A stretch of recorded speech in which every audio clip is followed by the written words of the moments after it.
Hello guys, welcome back. ഇപ്പൊ രേണുവിനെ എല്ലാവരും support ചെയ്തുകൊണ്ട് കിച്ചുവിന് എതിരെ സംസാരിച്ചുകൊണ്ടിരിക്കുകയാണ്. എന്താണ് അവന് രേണുവിനെ ഒന്ന് പോയി കണ്ടുകൂടെ, അവൻ അങ്ങനെയല്ലേ ഇങ്ങനെയല്ലേ എന്നൊക്കെ പറഞ്ഞ് കുറേ ആൾക്കാർ വീഡിയോ ഇടുന്നുണ്ട്. ഇത് മെയിനായിട്ട് ഞാനിപ്പോൾ കണ്ടത് അതുൽ വ്ലോഗ് എന്ന് പറയുന്ന ഒരു ചാനലിൽ വന്ന വീഡിയോ ആണ്. അപ്പോൾ ആ പുള്ളി കുറേ കാര്യങ്ങൾ ഇങ്ങനെ പറയുന്നുണ്ട്. നമുക്ക് എന്തായാലും അതൊന്ന് കേട്ടിട്ട് നമുക്ക് വീഡിയോയിലേക്ക് പോവാം. നിങ്ങൾ ഈ കാണുന്നത് കിച്ചു, അതായത് ചില ആൾക്കാരുടെ മുമ്പിൽ പോയി പറയുകയാണ്, നിങ്ങൾ എന്നെ ഫോളോ ചെയ്തിട്ടുണ്ടെങ്കിൽ നിങ്ങൾക്ക് 200 രൂപ തരാം, 1000 രൂപ തരാം എന്നൊക്കെ പറഞ്ഞിട്ട്. ഞാൻ കിച്ചുവിനോട് ഒരു കാര്യം പറയുകയാണ്, പൊന്നുമോനെ, അതായത് നിന്റെ വകയിലെങ്കിലും ഒരു അമ്മയാവുന്നുണ്ട്. ഒരു ഹോസ്പിറ്റലിൽ മല്ലടിച്ച് കിടക്കുമ്പോൾ നീ ഈ പരിപാടി ചെയ്ത് തെറ്റെന്നാണ്. എൻ്റെ കുടുംബത്തിലോ ആർക്കെങ്കിലും ക്യാൻസർ പോലുള്ള രോഗം കൊണ്ട് മല്ലടിച്ച് കിടക്കുമ്പോൾ നമ്മള്, അതായത് നടു റോട്ടിൽ പോയിട്ട് എന്നെ ഫോളോ ചെയ്താൽ 200 രൂപ തരാമെന്ന്, ഇത് ഇന്നലെ എപ്പോഴും കിച്ചു ഈ ചെയ്യുന്നത് തെറ്റെന്നാണ് കിച്ചുവിനോട് ഞാൻ പറയുന്നത്. സങ്കടമില്ലെങ്കിലും മോനെ, അഭിനയിക്കാനെങ്കിലും കുടുംബത്തിൽ ഒരാൾക്ക് ഒരു ആപത്ത് വരുമ്പോൾ അവരെങ്ങനെയുള്ളവരാവട്ടെ, നമ്മുടെ വകയിലാണെങ്കിലും ഒരു ചെറിയൊരു ഫാമിലി ആണെങ്കിലും പൊന്നുമോനെ, നമ്മുടെ കുടുംബത്തിൽ ആർക്കെങ്കിലും ഇങ്ങനെ ഒരു അസുഖം വരുമ്പോൾ നമ്മളും ഒന്ന് രേണു ഇത് കണ്ടിട്ട് എന്താ ഇത് വളരെ വളരെ തെറ്റാണ്. അതായത് നടു റോട്ടിൽ എന്നെ ഫോളോ ചെയ്താൽ 200 കൊടുക്കാം 300 കൊടുക്കാം എന്ന് പറഞ്ഞിട്ടാണ് പയ്യൻ നടക്കുന്നത്. ഇത് തെറ്റെന്നാണ്. ഒരു കാര്യം ചോദിച്ചോട്ടെ, ഇവിടെ രേണുവിന് വയ്യാതെ ഇപ്പോൾ ഹോസ്പിറ്റലിലാണ്. അപ്പൊ കിച്ചുവിന് വേണ്ടിയിട്ടുള്ള സംഭവങ്ങൾ, അല്ലെങ്കിൽ കിച്ചുവിന് കുറെ ചെലവും കാര്യങ്ങളും ഒക്കെ ഉണ്ടായിരിക്കും. അതിനുള്ള പൈസ നീ കൊണ്ടു കൊടുക്കുവോ? ഇല്ലല്ലോ. അവനാണെങ്കിൽ അവനുണ്ടായിരുന്ന അച്ഛൻ മരിച്ചുപോയി, അമ്മ ഉണ്ടായിരുന്ന അമ്മ ഈ ഒരു സിറ്റുവേഷൻ, ഈ വകയിൽ ഒരു അമ്മ എന്ന് പറയുന്നത്, ഞാൻ വകയിൽ അമ്മായി അല്ലെങ്കിൽ വകയിൽ എന്തെങ്കിലും ബന്ധക്കാരി എന്നൊക്കെ കേട്ടിട്ടുണ്ട്. ഇത് വകയിലെ ഒരു അമ്മ എന്ന് പറയുന്ന ഒരു പ്രയോഗം ഞാൻ എൻ്റെ ലൈഫിൽ ഫസ്റ്റ് ടൈമാണ് ഞാൻ കേൾക്കുന്നത്. അത് ഏത് രീതിയിലാണെന്നൊന്നും എനിക്കറിയത്തില്ല. സോ ഇപ്പോൾ ഇത്രയും നാളും ഇയാളുടെ വീഡിയോസ് എടുത്ത് നോക്കിക്കഴിഞ്ഞാൽ രേണുവിൻ്റെ കുറേ നമ്മളൊക്കെ ചെയ്യുന്നത് പോലെ തന്നെ റിയാക്ട് ചെയ്തിട്ടുള്ള ഒരു വീഡിയോ ആണ്. അപ്പം അന്ന് നമ്മൾ രേണുവിനെ റിയാക്ട് ചെയ്തതിനോട് ഞാൻ ഒരിക്കലും എതിർത്തോ അല്ലെങ്കിൽ ഇങ്ങനെയൊന്നും പറയുന്നില്ല. കാരണം എന്താണെന്ന് വെച്ച് കഴിഞ്ഞാൽ രേണുവിൻ്റെ സബ്സ്ക്രിപ്ഷനിൽ വന്ന വീഡിയോസും അല്ലെങ്കിൽ രേണു പറയുന്ന കുറേ കാര്യങ്ങളൊക്കെ വെച്ചിട്ടാണ് നമ്മൾ അന്ന് റിയാക്ട് ചെയ്തുകൊണ്ടിരുന്നത്. ഇന്ന് അവർക്ക് ഈ ഒരു സിറ്റുവേഷൻ വന്നപ്പോൾ നമ്മൾ ആരും റിയാക്ട് ചെയ്യുന്നില്ല. വളരെയധികം അവരെ സപ്പോർട്ട് ചെയ്ത് അവരുടെ കൂടെ തന്നെ നിൽക്കുകയാണ് ചെയ്യുന്നത്, അല്ലേ? പക്ഷേ അവരുടെ കൂടെ നിന്നിട്ട് അല്ലെങ്കിൽ അവരുടെ അപ്പം ഇതിന് മുന്നേ വരെ ഭയങ്കര സപ്പോർട്ടായിരുന്നു. കിച്ചു ഒരു തുറന്നു പറച്ചിലൊക്കെ നടത്തി കഴിഞ്ഞപ്പോൾ ഒരുപാട് ആൾക്കാർ കിച്ചുവിനെ സപ്പോർട്ട് ചെയ്ത് നിന്നിട്ട് രേണു സുധീർക്കെതിരെയാണ് സംസാരിച്ചുകൊണ്ടിരുന്നത്. എടാ മോനെ, നീ ഇങ്ങനെ പറയേണ്ടതായിരുന്നു, കുറച്ച് മുന്നേ പറയേണ്ടതാണ്, നീ ഇങ്ങനെ ചെയ്യൂ, നീ അവരെ കാണാൻ പോകണ്ട, അല്ലെങ്കിൽ നീ അവരെക്കുറിച്ചുള്ള സത്യങ്ങൾ. ഇപ്പം എത്ര വീഡിയോസ് എടുത്ത് നോക്കിയാലും അന്നത്തെ ഒരു ടൈമിലൊക്കെ നമ്മൾ നോക്കുവാണെങ്കിൽ നമുക്കറിയാൻ പറ്റും, കിച്ചു എന്നോട് തുറന്ന് പറയടാ, നിന്റെ അമ്മ ഇങ്ങനെയാണോടാ എന്ന് പറഞ്ഞ് വരെ ഉള്ള കമൻറ്റുകളും അതുപോലെ തന്നെ ഒരുപാട് റിയാക്ഷൻ ചാനലുകൾ റിയാക്ട് ചെയ്തതും ഒക്കെ അറിയാം. ഇപ്പം നേരെ തിരിഞ്ഞു. കിച്ചു എന്താണ്, നന്ദി ഇല്ലാത്തവനാണ്, അവൻ്റെ അമ്മേനെ കാണാൻ പോകുന്നില്ല, അങ്ങനെയാണ് എന്നൊക്കെ പറയാം. ഇതൊക്കെ പറയാൻ നമ്മൾ ആരുമല്ല. എന്താ പറയുക, അവന് ഇഷ്ടമുണ്ടെങ്കിൽ അവൻ പോട്ടെ, അല്ലെങ്കിൽ പോകണ്ട. കാരണം അവനിപ്പോൾ ഈ ഒരു സംഭവം ചെയ്തു എന്ന് പറഞ്ഞിട്ട് ഇയാൾ ഇത്ര തിളച്ച് ഇയാളുടെ ചാനലിൽ പറയേണ്ട കാര്യമൊന്നുമില്ല. കാരണം എന്താണെന്ന് വെച്ചാൽ അവൻ്റെ ജീവിതമാർഗ്ഗമാണ് അവൻ ചെയ്യുന്നത്, അല്ലെങ്കിൽ അവന് കിട്ടുന്ന കൊളാബും കാര്യങ്ങളുമാണ്, അല്ലേ? അവന് കിട്ടുന്ന കാര്യങ്ങളാണ് അവൻ ചെയ്തുകൊണ്ടിരിക്കുന്നത്. ഇപ്പം ഈ പറയുന്ന ആൾക്കാരൊന്നും അവന് പൈസയൊന്നും കൊടുക്കാൻ പോകുന്നില്ലല്ലോ, അല്ലെങ്കിൽ അവന് വേണ്ടിയിട്ടുള്ള ആരും കൊടുക്കത്തില്ല. അവൻ്റെ കാര്യം അവൻ തന്നെ നോക്കിയാലേ നടക്കുകയുള്ളൂ. കാരണം സ്വന്തമായിട്ടുണ്ടായിരുന്ന ഒരു അച്ഛനിപ്പോൾ ഇല്ല. അതുപോലെ തന്നെ അമ്മ ഈ ഒരു സിറ്റുവേഷനിൽ ഇരിക്കുകയാണ്, അല്ലേ? അപ്പം അവന് ഒരുപാട് ഒരു ചെറുക്കൻ കൊച്ചാണ്. അപ്പം അവന് വേറെ ജോലിയും കാര്യങ്ങളും ഒന്നുമില്ല, ഇപ്പോൾ പഠിച്ചുകൊണ്ടിരിക്കുകയാണ്. സോ അവൻ്റെ ഒരു സോഴ്സ് ഓഫ് ഇൻകം എന്ന് പറയുന്നത് യൂട്യൂബാണ്. അപ്പോൾ അവന് അതിൽ വീഡിയോസും കൊളാബും കിട്ടുന്നതും ഒക്കെ ചെയ്തേ പറ്റത്തുള്ളൂ. അതുകൂടാതെ ഇപ്പോൾ അവനൊരു ബ്രാൻഡ് തുടങ്ങിയിട്ടുണ്ട്. അപ്പം അതിൻ്റെയൊക്കെ വർക്കും കാര്യങ്ങളും ഒക്കെ ആയിട്ട് നടക്കുകയാണ്. പിന്നെ ഈ കിച്ചു നേരത്തെ ഒരു തുറന്നു പറച്ചിലും കാര്യങ്ങളും ഒക്കെ നടത്തിയിട്ടുണ്ടായിരുന്നു. അതായത് അവൻ വീട്ടിലുണ്ടായിരുന്ന സമയത്ത്, അതായത് രേണു സുധിയുടെ കൂടെയും അതുപോലെ തന്നെ സുധിയുടെയും രേണുവിൻ്റെയും കൂടെ താമസിച്ചുകൊണ്ടിരുന്ന സമയത്ത് അവർ വാടക വീട്ടിലായിരുന്നു. അപ്പോൾ അവരെ സഹായിക്കാൻ, അപ്പോൾ ആ ഒരു റൂമിലായിരുന്നു, സംസാരിക്കാൻ പോലും ആളുമില്ലായിരുന്നു എന്നൊക്കെ പറഞ്ഞ് ഒരു തുറന്നു പറച്ചിലൊക്കെ നടത്തിയിരുന്നു. അന്ന് ഈ പറയുന്ന ആൾക്കാരെല്ലാവരും തന്നെ കിച്ചുവിൻ്റെ കൂടെ നിന്ന് കിച്ചുവിനെ സപ്പോർട്ട് ചെയ്തിട്ടാണ് സംസാരിച്ചു കൊണ്ടിരുന്നത്, അല്ലേ? അപ്പം ആ ഒരു സിറ്റുവേഷനൊക്കെ വന്നപ്പം അവൻ്റെ കൂടെ നിൽക്കാനൊന്നും ഈ പറയുന്ന ആൾക്കാർ ആരും ഇല്ലായിരുന്നു. അവൻ തന്നെയാണ് അനുഭവിച്ചത്, അവൻ തന്നെയാണ് ഇത് എന്ന് വെച്ച് അവൻ പോയി കാണണ്ടെന്നോ അങ്ങനെയൊന്നും അല്ല ഞാൻ പറയുന്നത്. അവന് താല്പര്യം ഉണ്ടെങ്കിൽ അവൻ പോയി കാണട്ടെ, ഇല്ലെങ്കിൽ കാണണ്ട, അത്രയേ ഉള്ളൂ. ഇത് വെച്ചിട്ട് ചുമ്മാ ഇങ്ങനെ വ്ളോഗ് ചെയ്ത് അവനെന്താ പോയിക്കൂടെ, അവനെന്തോ ഇങ്ങനെ ചെയ്യുന്നത്, അവന് നാണമില്ലേ എന്നൊക്കെ ചോദിക്കുന്നതിനോട് ഞാൻ ഒരിക്കലും യോജിക്കുന്നില്ല. നിങ്ങൾ ആരെങ്കിലും യോജിക്കുന്നുണ്ടോ ഇല്ലയോ എന്നുള്ളത് നിങ്ങളും ഒന്ന് കമൻറ്റ് ചെയ്യുക കേട്ടോ. അവൻ്റെ ഇഷ്ടം, അവൻ്റെ ലൈഫ്, അവന് ഇഷ്ടമുള്ള പോലെ ജീവിക്കട്ടെ.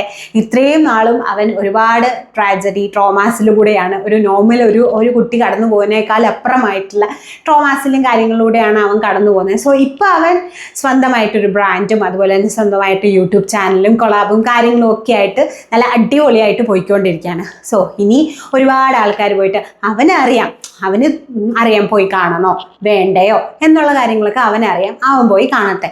അത്രയാണ് എനിക്ക് പറയാനുള്ളത് ഗൈസ്.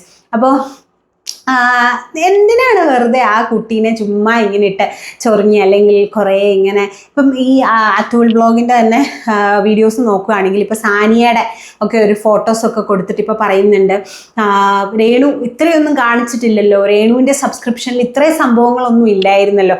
ഇതിന് മുന്നേ ഉള്ള വീഡിയോ എടുത്ത് നോക്കിക്കഴിഞ്ഞാൽ രേണു വന്ന് സബ്സ്ക്രിപ്ഷന് വന്ന് കാണിക്കുന്ന എന്താണ്, അങ്ങനെയാണ് ഇങ്ങനെയാണ് എന്നൊക്കെയുള്ള കാര്യങ്ങളാണ് പറഞ്ഞിരിക്കുന്നത്. ഇപ്പം നേരെ അങ്ങ് പ്ലേറ്റ് തിരിച്ചു വെച്ചിരിക്കുകയാണ് ചെയ്യുന്നത്. നിങ്ങൾ രേണുവിനെ തിരിച്ചു വെക്കുക, അല്ലെങ്കിൽ സപ്പോർട്ട് ചെയ്യുന്ന കാര്യം തന്നെയാണ്. കാരണം ഈ ഒരു സിറ്റുവേഷനിൽ നിൽക്കുന്ന ഒരു വ്യക്തിയാണ്. നമ്മളെല്ലാവരും തന്നെ അവരെ സപ്പോർട്ട് ചെയ്യണം. നമ്മളെ കൊണ്ട് പറ്റുന്നിടത്തോളം അവർ ഇടുന്ന വീഡിയോസൊക്കെ നമ്മൾ കണ്ട് സഹായിക്കുക.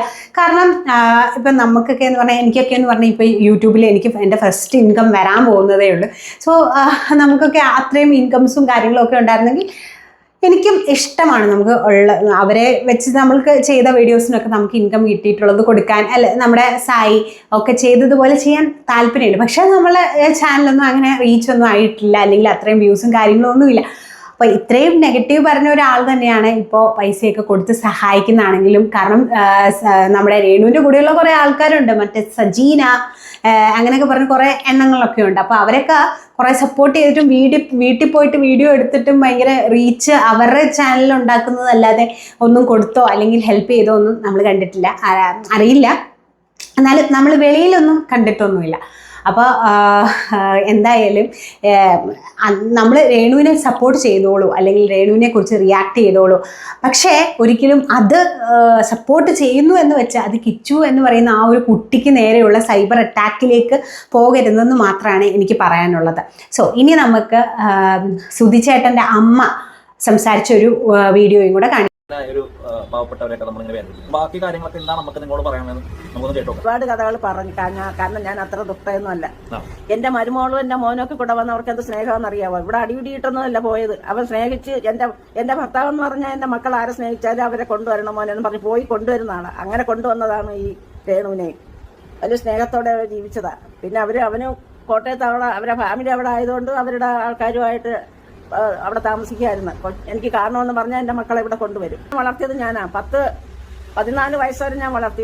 8ാം ക്ലാസ് വരെ ഞാനാ വളർത്തിയത്. അവനെ പഠിപ്പിക്കാൻ വിട്ടത് എല്ലാം. എൻ്റെ മോനുണ്ട്, മൂത്ത മോൻ, ഇവരുടെ കൂടെ കൊണ്ടുപോയി. അവിടെ പോയാലും അവനെ കൊണ്ട് അവൻ്റെ മോനാന്നും പറഞ്ഞാൽ കൊണ്ടു നടന്നത്. പിന്നെ പോയാൽ ഈ കുഞ്ഞുങ്ങളത്ത് വെച്ചു അമ്മച്ചിപ്പന്നെ ഞാൻ വരാന്നൊക്കെ പറഞ്ഞുകൊണ്ട് അവൻ വിളിക്കുന്നത്. എൻ്റെ കുഞ്ഞുങ്ങളോടും അതുപോലെ തന്നെ. വന്നാൽ സിനിമയ്ക്കായാലും ഞാനൊക്കെ കൊണ്ടുപോകും, അവർക്ക് വേണ്ടുന്നൊക്കെ വാങ്ങിച്ചു കൊടുക്കും. എൻ്റെ വീട്ടിൽ അവൻ വന്നാൽ ഇല്ലാത്ത സാധനങ്ങൾ ചുരുക്കുക. അങ്ങനെയാണ് അവനും മക്കളും കൂടെ വന്നത്. രേണുവിനെയൊക്കെ ആ വീട്ടിൽ നിന്ന് സുധിയുടെ അമ്മ ഇറക്കി വിട്ടതാണ് എന്ന് പറഞ്ഞൊരു അലിഗേഷൻ വന്നിട്ട് ആ ഒരു ടൈമിൽ ഈ അമ്മ കൊടുത്ത ഒരു ഫ്ലവേഴ്സിന് കൊടുത്ത ഒരു ഇൻ്റർവ്യൂവും കാര്യങ്ങളും ഒക്കെ ആയിരുന്നു. പിന്നീട് നമുക്കതിൻ്റെ സത്യാവസ്ഥയും കാര്യങ്ങളും ഒക്കെ മനസ്സിലായി. അതായത് അവർ സ്വയം ഇഷ്ടത്താൽ ഇറങ്ങിപ്പോയതാണെന്നുള്ള കാര്യങ്ങളൊക്കെ മനസ്സിലായി. സോ പക്ഷേ ആ ഒരു സമയത്ത് അവരനുഭവിച്ചൊരു ബുദ്ധിമുട്ടുണ്ടായിരിക്കും. അല്ലെങ്കിൽ ഈ ഒരു ഇൻ്റർവ്യൂ നടത്തിയ ആൾക്കാരും അവർ സൗണ്ട് കുറഞ്ഞ രീതിയിലാണ് സംസാരിച്ചത്. അപ്പോൾ കേൾക്കാൻ പറ്റത്തില്ല എന്ന് പറഞ്ഞാൽ ഒരു രൂക്ഷമായിട്ടുള്ള രീതിയിലാണ് ആ ഇൻ്റർവ്യൂ നടത്തിയെന്നുള്ള കാര്യങ്ങളൊക്കെ നമ്മൾ കേട്ടിരുന്നു അല്ലേ. അപ്പോൾ പക്ഷേ സത്യം എന്താണ്? കാലം മാറിയപ്പോഴാണ് നമുക്ക് ആ സത്യം മനസ്സിലായത്. ഇവിടെ ഇപ്പോൾ കിച്ചു പോയിട്ടുണ്ടോ അല്ലെങ്കിൽ ഇല്ലയോ എന്നുള്ള കാര്യങ്ങളൊന്നും നമുക്കറിയത്തില്ല. എന്ന് വെച്ച് വെറുതെ ഇങ്ങനെ ആ കുട്ടീനെ ഇനി സൈബർ അറ്റാക്കിലേക്ക് തള്ളി വിടരുത്. ആ കുട്ടിക്ക് പോയി കാണണമെങ്കിൽ കാണട്ടെ, ഇല്ലെങ്കിൽ വേണ്ട. അവൻ ഇഷ്ടമുള്ള പോലെ അവൻ ജീവിക്കട്ടെ. അവൻ കഷ്ടപ്പെട്ടാണ് ജീവിക്കുന്നത് അല്ലേ. നമ്മളിപ്പോൾ ഒരു വീഡിയോ എടുത്ത് അത് എഡിറ്റ് ചെയ്ത് പോസ്റ്റ് ചെയ്യുന്നത് നല്ല കഷ്ടപ്പാടാണ്. ഇപ്പോൾ അവൻ ബിസിനസ് തുടങ്ങിയിട്ടുണ്ട്, അതിലും ഒരുപാട് കഷ്ടപ്പാടും കാര്യങ്ങളും ഒക്കെ ഉണ്ട്. സോ അതിൻ്റെ രീതിയിൽ അത് ജീവിച്ചു പോട്ടെ. കാരണം നമ്മളൊരു എന്താ പറയുക, നമ്മൾ മറ്റുള്ളവരെ തട്ടിച്ചോ വെട്ടിച്ചോ ഒന്നുമല്ല ആ ഒരു കുട്ടി പൈസ ഉണ്ടാക്കുന്നത്. സോ അവനുള്ള കഴിവുകൾ കൊണ്ടാണ് അവൻ നല്ല രീതിയിൽ ഹാർഡ് വർക്ക് ചെയ്തിട്ടാണ് പൈസ ഉണ്ടാക്കുന്നത്. സോ ഇനിയെങ്കിലും നിങ്ങളുടെ വീഡിയോസിലൂടെ ആണെങ്കിലും അങ്ങനെ നിങ്ങൾ രേണുവിനെ സപ്പോർട്ട് ചെയ്യുക. ഞാനാണെങ്കിലും സപ്പോർട്ട് ചെയ്ത് മാത്രമാണ് വീഡിയോ ഇനി ചെയ്യത്തുള്ളൂ. അല്ലെങ്കിൽ ഞാൻ രേണുവിനെ കുറിച്ചിട്ടുള്ള വീഡിയോ ചെയ്യത്തില്ല എന്നുള്ളൊരു രീതിയിൽ തന്നെയാണ് ഞാൻ ഇരിക്കുന്നത്. കാരണം എന്താണെന്ന് വെച്ചാൽ ഈ ഒരു സിറ്റുവേഷൻ നമ്മൾ ചെയ്യാൻ പാടില്ല, ഒരിക്കലും നമ്മൾ ചെയ്യാൻ പാടില്ല. സോ അവർക്ക് എത്രയും പെട്ടെന്ന് അസുഖമൊക്കെ മാറി അവർ സെറ്റായിട്ട് വരട്ടെ, വീണ്ടും പഴയതുപോലെ തന്നെ ആൽബത്തിലും ഇതിലൊക്കെ അഭിനയിക്കാൻ വേണ്ടി പറ്റട്ടെ, അവരുടെ ഹെൽത്തൊക്കെ പെട്ടെന്ന് തന്നെ നന്നാവട്ടെ എന്ന ഒരു പ്രാർത്ഥനയാണ് കേട്ടോ എനിക്കെപ്പോഴും. പക്ഷേ അത് ഉള്ളപ്പോൾ തന്നെ നമ്മൾ വീണ്ടും രേണു എങ്ങനെ സൈബർ അറ്റാക്ക് നേരിട്ടോ അതുപോലെ തന്നെ ആ കുട്ടി ഇനി നേരിടാതിരിക്കട്ടെ എന്നുള്ളൊരു ഒരു മോട്ടീവും കൂടെ എനിക്കുണ്ട്. സോ അതുകൊണ്ട് മാത്രമാണ് ഞാൻ ഇന്ന് ഈ ഒരു വീഡിയോ ചെയ്തത്. സോ എല്ലാവരും നിങ്ങളുടെ അഭിപ്രായം എൻ്റെ കമൻറ്റ് ബോക്സിൽ ഒന്ന് ഷെയർ ചെയ്യേണ്ടതാണ്. അപ്പോൾ ഈ വീഡിയോ ഇഷ്ടപ്പെട്ടെങ്കിൽ ഒന്ന് ലൈക്കും ഷെയറും സബ്സ്ക്രൈബും ഒക്കെ ചെയ്യുക. അപ്പോൾ അടുത്തൊരു വീഡിയോ ആയിട്ട് ഞാൻ ഓടി വരാം. അതൊരിക്കും it's me Chanchal signing off. By.